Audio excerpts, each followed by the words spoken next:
I decided to visit Exmouth, a charming seaside town in Devon, because I had been delving into my family's history. As I strolled along the seafront at a leisurely pace, I couldn't help but notice how different it looked compared to the vintage snapshots and vivid descriptions I had come across in diaries during my research. It turns out that I have a great Aunt Bessie who, in the late 1800s, found herself in an unfortunate situation, being pregnant and subsequently banished from her family's home in Sussex. Exmouth became her refuge, where she received a small stipend to sustain herself. It's disheartening to think that my great-grandmother never had the opportunity to reunite with her sister Bessie or meet the precious little daughter she named Ruby.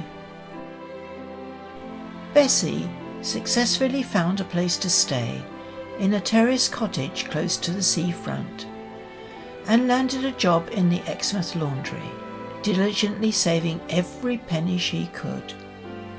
She met Albert, who worked locally, and became Mrs. Bessie Hunt.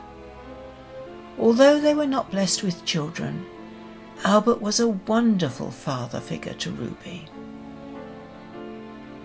Bessie, a determined lady, was intrigued by the success of beach vendors at the renowned little beach nestled between the Bath House and Clock Tower. Inspired by their accomplishments, she too aspired to have her own refreshment booth.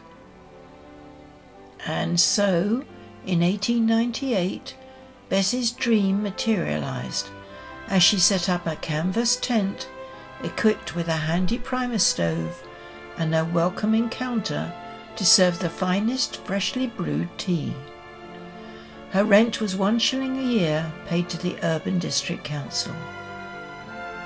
The business thrived, but in 1904 things took a turn for the worse. The Urban District Council implemented a ridiculous bylaw that ruthlessly forced all the small huts conducting business on the foreshore to shut down. The council wanted to privatise Little Beach. The vendors were offered places at Orcombe Point, but Bessie was not having this. It was too far from her cherished home.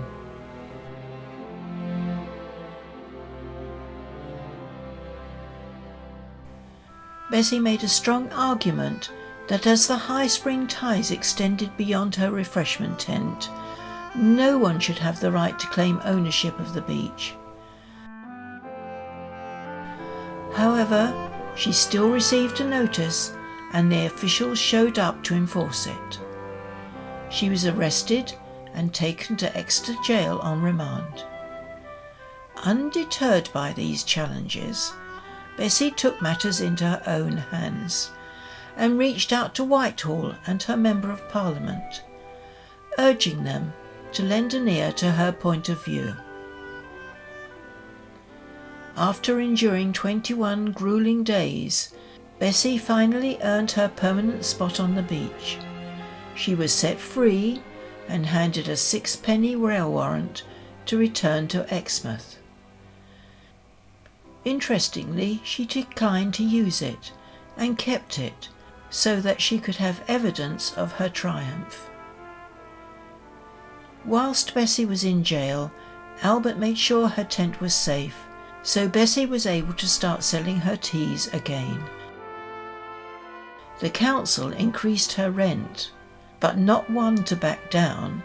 Bessie used the rent increase as an opportunity to demand better facilities. Over the years, she managed to secure a wooden hut with piped water and gas supply included.